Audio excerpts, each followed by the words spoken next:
Donc on va essayer pour gagner un peu de temps, parce que nous avons déjà une demi-heure de retard.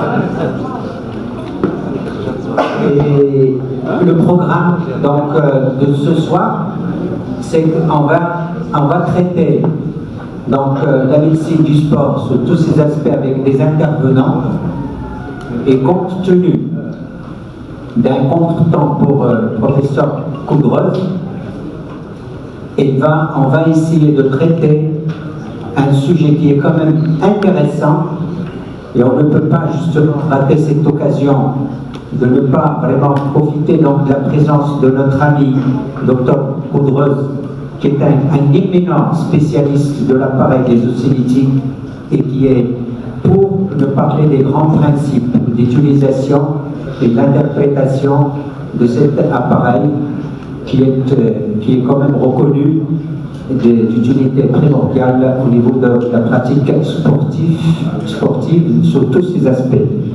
Tout de suite, sans perdre de temps, je vais passer la parole au professeur Constant Roux pour nous parler justement de l'histoire de la médecine du sport. La parole est au professeur Roux.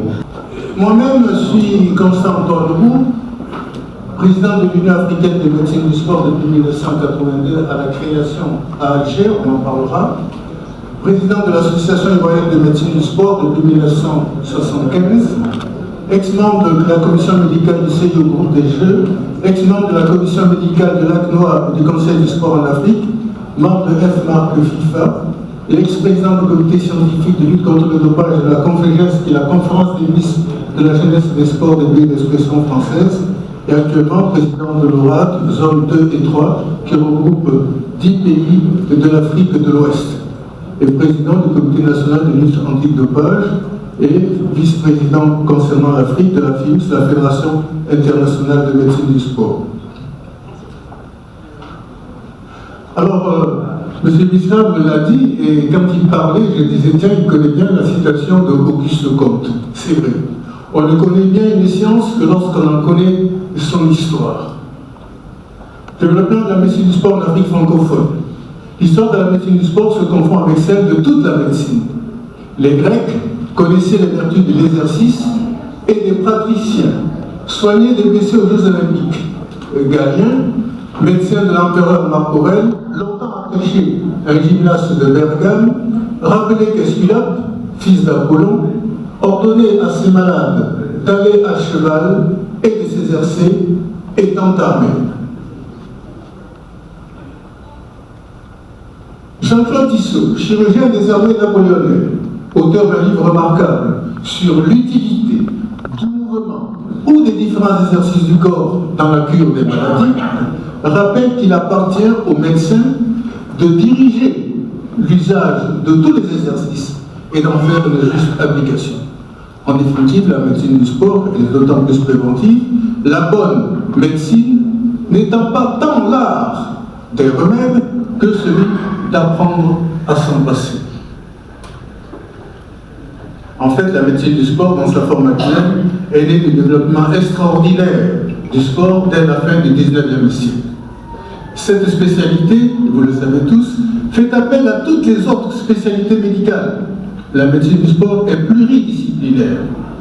Cela implique des chercheurs qui s'intéressent à la physiologie du muscle et du mouvement, des médecins sportifs conseillant sur les terrains les athlètes et les entraîneurs, et également qui implique des fonctionnaires voulant mettre en place une structure administrative du contrôle médico-sportif et de la lutte contre le dopage. Il faut pluridisciplinarité, formation de spécialistes, volonté politique et administrative. Je pense qu'ici, vous l'avez bien démontré tout à l'heure avec toutes ces autorités administratives qui sont venues à la semaine d'ouverture. Ce qui caractérise également la naissance de la médecine du sport, c'est la foi qui anime les pionniers et qui fait se réunir dans une amitié réciproque, universitaire et praticien. Quand on parle de foi, je vois mon ami Christian, je vois Bartaji, je vois Fatima, et nous nous retrouvons, et puis c'est cette foi-là qui nous anime depuis longtemps. Et c'est vrai, foi et enthousiasme qui contrastaient et contrastent encore avec l'indifférence des sphères officielles, ce qui explique, entre autres, le lent développement de cette spécialité, surtout en Afrique, notre continent, celui que nous connaissons le mieux. Le tout est de commencer. 500 ans avant Jésus-Christ, Damascus, dans le Parménide de Platon. En Afrique noire, francophone, tout a réellement commencé grâce à la Confégesse, qui est la conférence des ministres de la jeunesse et des sports des pays d'expression française. Il y eut le premier mot de la conception et de la volonté politique et administrative lors d'une session de la Confégesse en Abidjan. Ce fut la création, grâce à l'ingéniosité et à la détermination du médecin français, le docteur Henri Perrier, du CPMS, Conseil permanent de la médecine du sport des pays d'expression française. Du point de vue recherche, la nutrition diététique spécificité africaine, grâce au travail d'un Sénégalais du Tchad, nous avons une topographie horizontale de l'alimentation africaine, type maghrébin, sahélien, forestier, ougandais. Typologie horizontale, faite de fiches signalétiques légumineuses, tubercules et céréales. Voici le panneau du siège de l'Union africaine de médecine du sport dans une rue du Caire, en français, en anglais et en arabe. L'actuel comité directeur, c'est toujours moi le président depuis 1982. Le premier vice-président, le docteur Belmalek Saint-Issu du Maroc, que vous connaissez bien. Deuxième vice-président, le professeur Martin Saint-Elis d'Afrique du Sud. Le troisième, le docteur Maher Zaher de Tunisie. Le quatrième, le docteur Moussa Guindo du Mali. Le secrétaire général, le docteur Saïd Kachaba d'Égypte. Les membres sont le docteur Gordien de Burundi et le docteur Omar Touré du Tchad. Et les commissions permanentes scientifiques, c'est le professeur Cyril Da de Côte d'Ivoire, professeur de physiologie. Spécialité médicale, c'est le docteur Ziobam du Gabon. Commission interfédérale, le docteur Roland Rizé du Congo. Éducation, le professeur Rachid Manifi d'Algérie. Les commissions de l'ACNO et du Conseil des sports en Afrique, le docteur Lam de Glover du Nigeria. Et la section femmes des sports est dirigée par une femme naturellement, le docteur Deborah Koubaché du Ghana. Donc je vais essayer de revoir, comme a fait le professeur Roux, de donner une autre question de l'histoire de la médecine du sport, en commençant par la constitution du mot. Si on va voir, la médecine du sport, elle est constituée de deux mots, médecine et sport. Donc, regardons l'histoire de la médecine, elle est très ancienne, du nom pratiqué par une... bon, on a commencé par le sport, regardez. On commence par le sport est très ancien, l'activité physique est très ancienne, et remonte le sport avant le jeu des Grèces antiques, donc 776 avant Jésus-Christ, et même la notion de médecine du sport, c'est des savoirs et pouvoir de médecine, pardon, savoir et pouvoir guérir remonte aussi à très longtemps aux origines de l'humanité. Ça a commencé par les guérisseurs, les sorciers, jusqu'à arriver aux médecins. La médecine du sport est née de cette union de deux mots, mais elle est plus tardive que les deux mots qui la composent. Pourquoi? Parce que la médecine, normalement, elle s'intéresse aux gens simples. Donc, quand on dit médecine, aux gens malades. Quand on dit médecine, on doit avoir un malade devant nous. Alors que la médecine du sport, elle s'intéresse aux gens simples. Et c'est pour ça, la médecine du sport a pour origine, c'est la médecine militaire. Et ici, mon ami Zéhi doit en avoir. Le développement de la médecine du sport, comme a dit le professeur Roux, a commencé au XIXe siècle.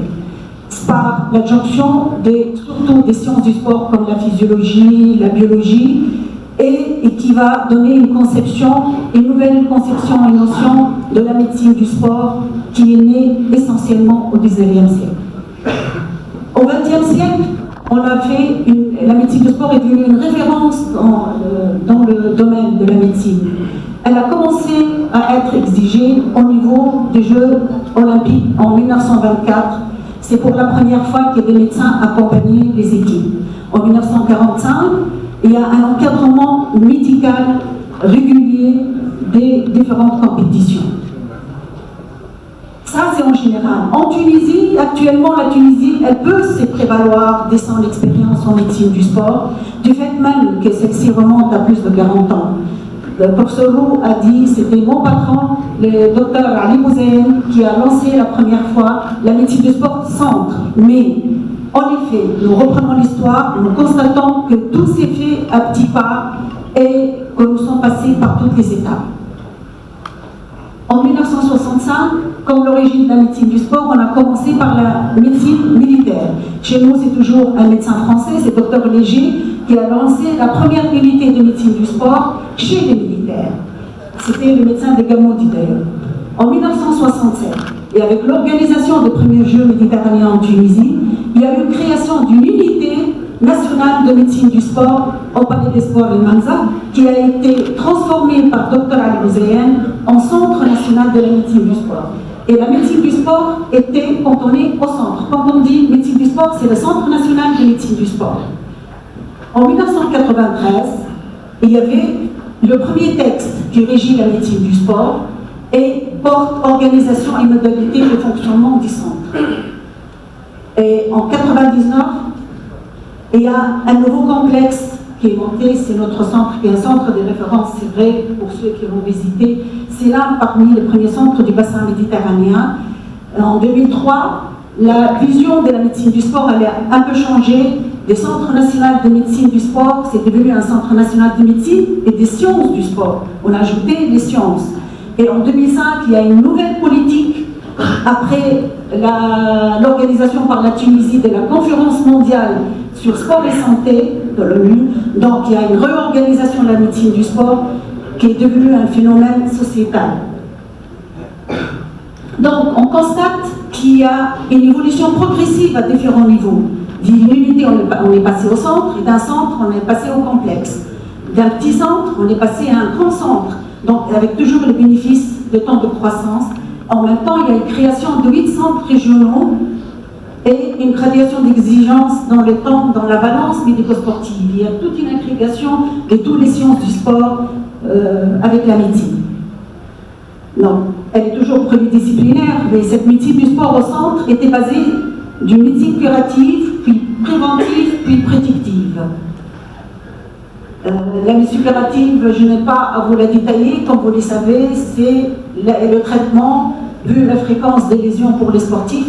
Il est très important que le sportif puisse reprendre normalement ses activités le plus rapidement possible. Je pense que dans la discussion, on en parlera. C'est la médecine du sport en Tunisie se cherche. Au Maroc, on voit de recherche. Donc, il va y avoir, donc on a vu ce qui se passe en Afrique, on a vu ce qui se passe au niveau de la Tunisie, ça fait 40 ans qu'ils sont déjà là, ça fait même pas 10 ans que nous avons réellement que ça a commencé au Maroc. Maintenant, on va voir ce qui se passe au niveau de nos amis en France, et notamment plus particulièrement dans le département de l'Hérault, où un fervent défenseur de la médecine du sport, en la personne du docteur Bénizis.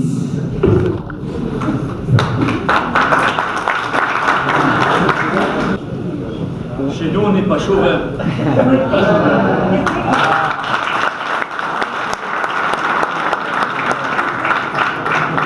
Oui, si je me suis permis cette galéjade, c'est parce que ça fait des mois et des années que je m'intéresse beaucoup au destiné du sport et de la médecine au Maroc, comme je le fais depuis des décennies en Tunisie. Mais la dernière fois que je suis venu à Agadir, j'ai eu le plaisir de recevoir du capitaine de l'équipe du Hassania, qui était blessé, de l'Ubalgie, son maillot. Et donc c'est pour ça que je l'ai amené aujourd'hui pour dire que pour moi, Agadir, comme Marrakech, sont 2 âmes du Maroc qui me vont droit au cœur et j'ai beaucoup de plaisir à venir chaque fois ici. J'avais prévu de faire un exposé, PowerPoint, mais mes 2 prédécesseurs ont tellement bien fait les choses que je me contenterai simplement de donner quelques réflexions. Simplement quelques réflexions. Pour ne parler que quelques secondes de la France. La médecine du sport a commencé en France en 1920 et que dans 5 ans on fêtera le centenaire. Mais au départ c'était des professeurs d'Airbus, des professeurs d'université, physiologistes, cardiologues. c'était l'époque, j'allais dire presque du marathon scientifique. C'était l'époque où l'électrocardiogramme régnait en maître sur le suivi médical des sportifs, avec place d'échantillon. Et donc, cette période, elle a duré jusque dans les années 60. Dans les années 60, après les spécialistes du moteur cardiaque, sont arrivés les carrossiers. Ceux qui, finalement, étaient là simplement pour soigner, à l'autre bout de la chaîne, tous ces sportifs qui se blessaient régulièrement sans savoir pourquoi souvent, si ce n'est en ne s'en prenant qu'à eux-mêmes ou à ceux qui les entraînaient.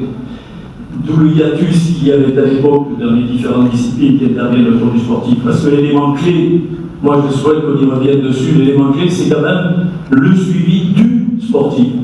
Tout doit être fait dans nos différentes spécialités, dans nos différentes professions pour être au plus près du sportif, au service de l'entraîneur. Et c'est pour ça que je dis que le médecin du sport, il a sa place, toute sa place, mais rien que sa place dans la chaîne de compétences qui s'est nouée autour de ce sportif et de son entraîneur. C'est-à-dire le chirurgien en amont, quand il y a de la casse, le kinésithérapeute pour assurer le suivi quotidien, mais aussi le suivi des blessures, le nutritionniste, l'ostéopathe, le podologue, le psychologue, j'en passe et des meilleurs. J'en passe et des meilleurs, les préparateurs physiques. Mais tout ça, ça veut dire quoi? Ça veut dire que dans un staff médical, et dans ce que j'appelle moi le staff médico-technique, on verra ce que Nasser en passe tout à l'heure. Moi je dis que chacun a sa place, mais se doit de rester à sa place. Parce qu'il ne faut pas qu'on oublie non plus que quand je parlais des professeurs d'Indus tout à l'heure, ceux qui faisaient des tests en laboratoire, ils oubliaient une chose, c'est qu'un but ça ne se marque pas en laboratoire. Un but ça se marque sur le terrain. Et c'est donc sur le terrain qu'il faut aller faire des tests de terrain. Moi, je me souviens, il y a 35 ou 40 ans, quand j'ai commencé, j'étais athlète de haut niveau à l'époque et étudiant en médecine, parce que ça aussi, c'est important. Un bon médecin du sport, il faut qu'il connaisse le sport. Sinon, il n'a pas sa place dans le staff. Ça aussi, quand on me dit, mais comment tu choisis tes médecins dans les centres médico-sportifs à Montpellier? Ben, je dis que je leur demande d'abord quel sport vous faites ou quel sport vous avez fait. S'il y en a un qui me dit, j'ai jamais fait de sport, je lui dis, mais ta place n'est pas là, sinon pour prendre des rendez-vous. Oui, mais ça aussi c'est important. Comment voulez-vous comprendre un sportif qui vient vous parler de ses petits problèmes si vous n'avez pas vous-même subi ces petits problèmes? Je ne vous dirai pas que je suis une encyclopédie ambulante de pathologie du sportif mal gérée à l'époque, mais c'est un peu ça aussi. Il faut parler de ça. C'est de la médecine de terrain. Ça peut être de la médecine d'urgence, mais c'est avant tout une médecine autour du sportif. Et donc, aujourd'hui, j'ai été président de l'Association française des médecins du sport pendant 8 ans, entre les années 85 et 93 ou 94, jusqu'aux Jeux méditerranéens de Montpellier. Et c'est moi qui ai demandé aux médecins, contre leur gré, d'ouvrir les portes aux autres spécialités qui sont autour du sportif. Oh, il y en a plus de la moitié qui m'ont ri en disant quoi? Les médecins doivent rester entre eux, ils ont la science infuse, il n'y a qu'eux qui doivent parler dans ces affaires-là. Non, c'est pas vrai. On n'a pas la science infuse. On a nos compétences et on souhaite les assumer pleinement auprès et avec l'entraîneur et le préparateur physique. Moi, j'ai été un des premiers en Europe à demander qu'on crée cette profession de préparateur physique. On a mis en place à Montpellier le premier master de préparation physique. Donc j'ai assuré la direction pendant plusieurs années, à savoir qu'on prenait des jeunes à Bac+5 qui étaient soit kinésithérapeutes, soit même médecins. Et on les a pris dans tous les pays d'Europe. Ils sont venus et on les a formés en 2 années de plus que leurs 3 années de formation universitaire. Et aujourd'hui, on partage avec eux, parce qu'à l'époque, on était des hommes orchestres. Moi, je me souviens, quand j'ai commencé à m'occuper du club de Montpellier professionnel, on me demandais tout. J'étais obligé d'être là pour faire le footing du matin, à l'époque, ils avaient du mal à me suivre. Ils étaient là aussi pour assurer effectivement le suivi des bobos, des claquages et autres pubalgies. Et en même temps, on me demandait de faire la musculation, la réathlétisation. Donc, on a créé un certificat de kinésithérapie du sport. On a mis en place une stratégie avec 2 kinésithérapeutes dans notre club professionnel qui soignaient et un autre qui était sur le terrain pour faire des étirements. J'ai connu moi les débuts du stretching. Mes joueurs de foot, les Bézi et autres Catona, je les amenais faire du stretching dans une salle de danse classique. Le début, mon Dieu, on ne peut pas venir là-bas. Il n'y a que des nanas là-bas qu'on ne peut pas venir là-bas. Mais si, vous allez venir et vous allez voir ce que c'est que les étirements. On découvrait le bonheur que pouvait procurer une courbature du lendemain. Oui, mais c'est à ce prix-là qu'on a vu diminuer le nombre d'accidents musculaires. Vous verrez, demain, je vais vous en présenter quelques-uns demain matin. Parce qu'il n'y a pas de secret. Dans les facteurs prédictifs du futur accident musculaire, il y en a certains qui sont intrinsèques, liés au morphotype du sportif lui-même, mais il y en a beaucoup qui sont liés au terrain, qui sont liés à l'environnement, qui sont liés à l'hydratation, qui sont liés au manque d'échauffement. Et on demandait aux médecins d'être l'homme orchestre ou non. C'est pour ça qu'on a diversifié les professions autour du sportif, avec l'entraîneur. Et le plus dur, souvent, c'était d'obtenir la confiance de l'entraîneur et d'abord des joueurs. Moi, je me souviendrai toujours cet épisode extraordinaire. Quand le club a pérennisé sa présence en première division, ils m'ont dit maintenant, Christian, tu vas t'occuper de tout. Mais j'ai dit non, je ne m'occupe pas de tout, c'est l'entraîneur qui s'occupe de tout. Moi, je suis là simplement pour essayer d'orienter certains éléments. À l'époque, il ne s'entraînait que 3 fois par semaine. Et 3 fois par semaine, il faisait du technico-tactique, il ne faisait que ça. Il n'y avait pas de préparation physique, il n'y avait pas d'échauffement très peu ou mal. Il n'y avait pas de séance de musculation spécifique pour le footballeur. Il n'y avait pas de séance de récupération après le match ou après des séquences de cycles d'entraînement plus durs. C'est tout ça qu'on a mis en place. Alors je leur ai proposé de passer de 3 entraînements à 9 entraînements. L'entraîneur m'a dit, c'est pas possible. Non, c'est pas possible. Les joueurs ne voudront pas. Mais si on leur explique qu'à côté des 3 entraînements technico-tactiques, il va y avoir 1 ou 2 entraînements de préparation physique, il va y avoir 1 ou 2 demi-séances ou séances entières de musculation, il va y avoir l'apprentissage des séquences de récupération immédiate d'après-match, ou de récupération sur des cycles ou des demi-saisons. Là oui, il y a la place pour tout le monde. Là oui, il y aura la place pour un leadership peut-être médical, mais surtout le leadership de l'entraîneur, qui reste la base, justement, de la cohérence du dispositif. C'est ça la médecine du sport. C'est s'ouvrir aux autres. C'est faire en sorte que nos compétences aidant, on puisse apporter notre contribution à l'entraîneur, au manager général qui sont là pour mener l'équipe vers les sommets, pour faire en sorte qu'il n'y ait pas trop de casses dans la saison, pour faire en sorte que ces casses nécessitent ensuite une période d'interruption qui sera de X semaines. Que fixera le médecin? Moi, je me souviens des séances ou des séquences avec mon président redondant, Nicolas, qui venait me dire « Lui, il doit jouer, Sylvain, il doit jouer la semaine prochaine. » Non, il ne jouera pas. Il s'est claqué, il en a pour 4 à 6 semaines. Et je te le dirai, avec le joueur et le préparateur physique, quand il pourra reprendre, ensemble, avec l'entraîneur.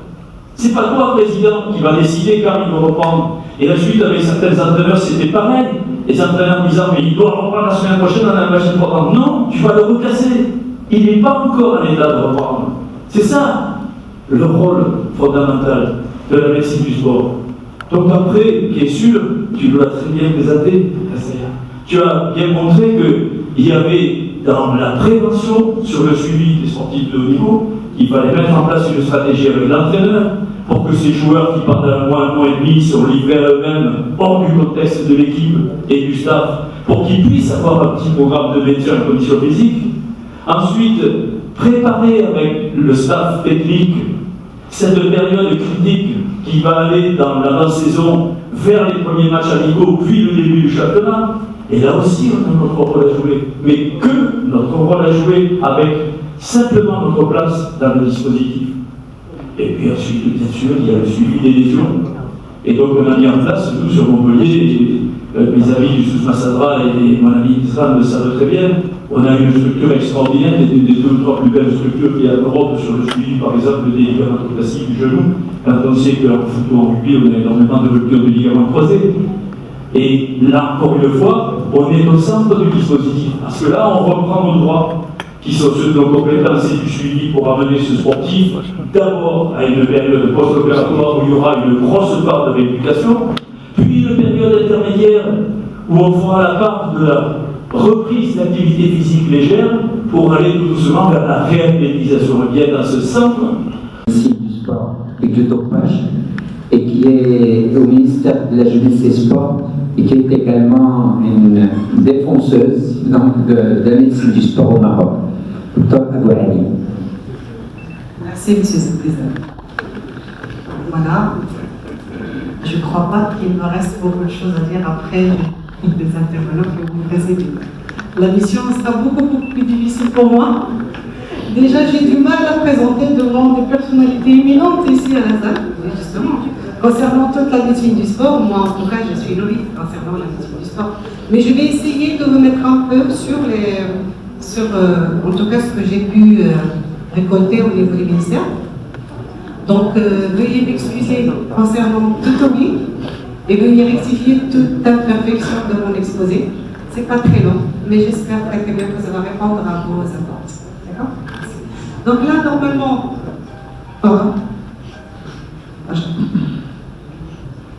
donc, pour parler de l'histoire de la médecine du sport, rien que pour dire déjà, premièrement, pour M. Bézard, c'est pas 10 ans.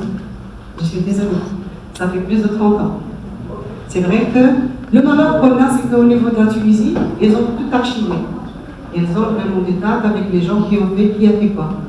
Et si on est au Maroc, on ne peut pas nier le travail qui a été effectué par les gens qui nous ont précédés. Mais tout simplement, il n'y a pas de traces. Donc c'est l'oral. Donc moi ce que j'ai fait, c'est j'ai écouté un peu tout le monde. Donc à chaque fois qu'il y a une personne qui peut me donner une idée, je les ai écoutés tous. Deuxièmement, c'est que on va voir sur les plaques comme quoi on était beaucoup plus avancé concernant tout ce qui est législatif. Mais malheureusement, le Maroc a toujours eu de très beaux textes concernant la législation marocaine, mais le problème c'est l'application. Chaque fois qu'on passe à l'application, ça n'a jamais été malheureusement pour nous, mais c'est comme ça. Donc, pour parler de l'histoire de la médecine du sport, il faut quand même que je vous donne un petit aperçu concernant le sport moderne au Maroc.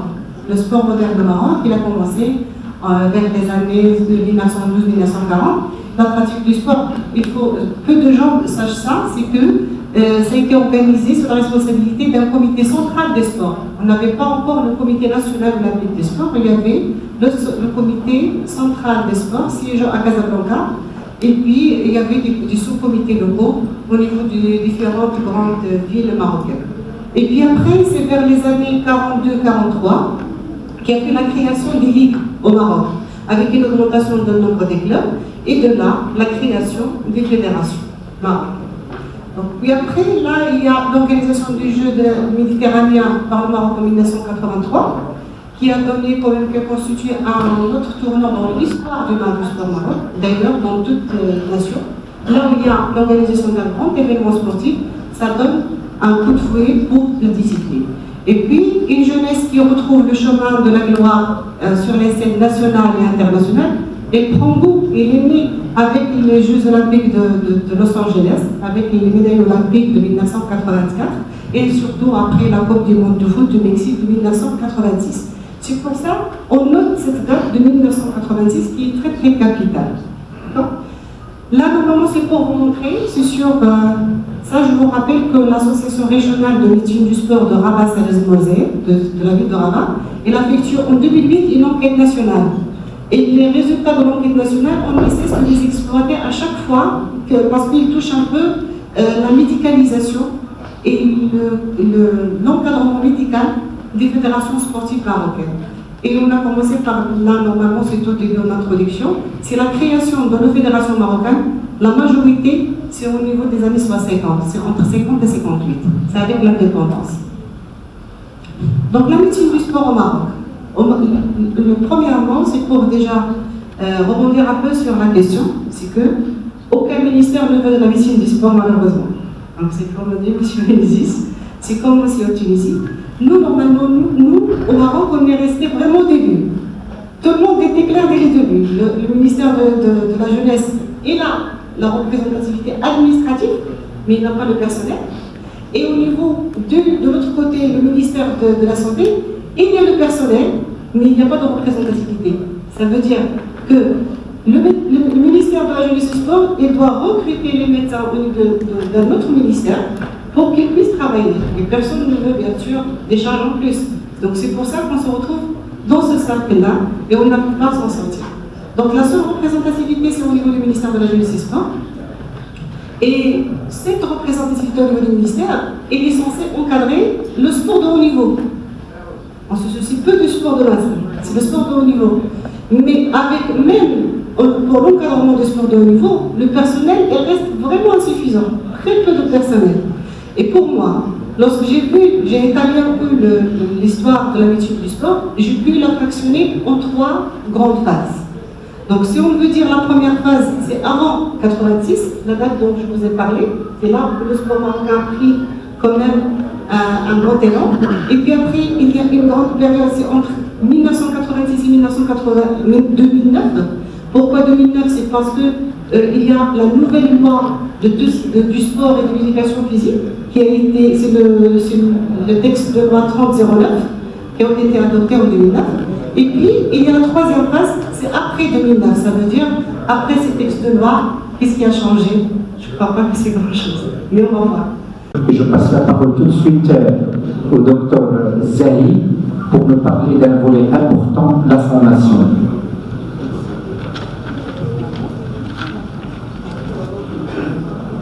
Merci, Monsieur le Président. شكرا لجميع الخمسة وخا كان في بداية l'hypoglycémie, rassurez-vous, il y a des choses qui vont suivre. Pour moi, c'est vraiment aisé de communiquer, surtout après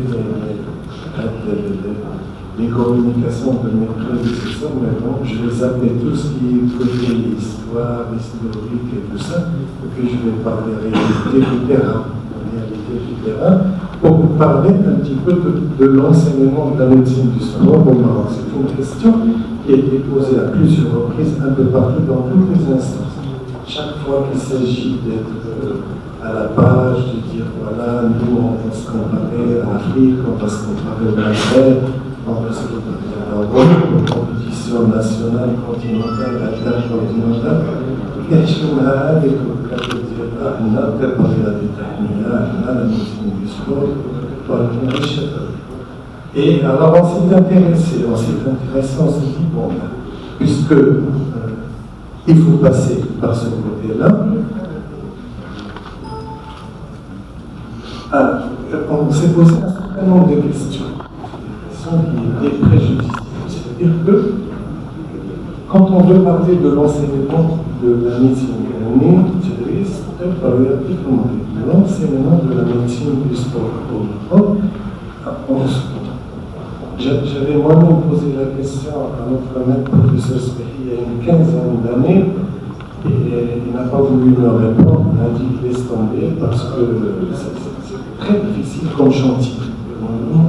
Très difficile comme chantier de dire bon, allez, quelle que soit la bonne volonté des camarades de Casablanca, Scapo, Mustafa, Fès, Mouknes, Mourach et Bizan, on s'est opposé vraiment à une difficulté et pour parler de la formation de médecins. Quel type de formation pour quel genre de médecins? Est-ce que la formation elle va être adaptée aux besoins et aux réalités de la pratique sportive marocaine? Et comment on réfléchit? La pratique sportive marocaine, elle est, disons qu'elle a relaté un petit peu la renommée de notre pays à l'occasion d'événements internationaux, quand il y a une petite médaille ici à faire, ou là à Sydney, ou là un championnat d'Afrique, on se dit, tiens, on liste le rapport, on se dit, ouais, Maroc a la pratique de sport, et donc on va se dire, voilà, on va encadrer le sportif. Comment on va l'encadrer? Comment on va l'encadrer? Et c'est là où a pris naissance la discipline. Quand est-ce qu'on a commencé à parler et à penser à penser sur la nécessité de la présence médicale sur un lieu de compétition ou de pratique sportive. C'est quand il y a eu des événements douloureux, des événements tragiques.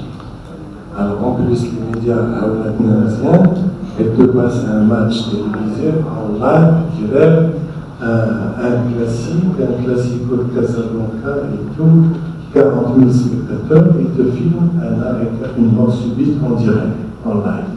Et c'est là, tout le monde était choqué.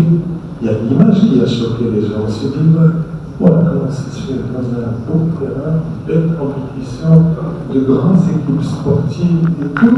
On a fait une ambulance, on a un service de réanimation sur place, on a un médecin adapté et tout ça. C'est là qu'on commence à se poser des questions sur la formation, sur la nécessité de la présence du corps médical, Et puis, il y a eu les grands débouchés qui nous ont poussé à réfléchir. Il y a eu les Jeux méditerranéens, les Jeux panarabes, pour les championnats d'Afrique, l'athlétisme, les résultats qu'a connu le Maroc sur plus de 60 ans de pratique. Et puis il y a eu des sports qui ont sollicité justement cette attention, la réalisation des tennis, de la boxe, des arts martiaux, des sports collectifs en général. Réussite comme échec, ils ont toujours motivé notre action, nous ont poussé à réfléchir. Réfléchir à aller vers les médailles, grande interrogation, les performances, les records, les détresse.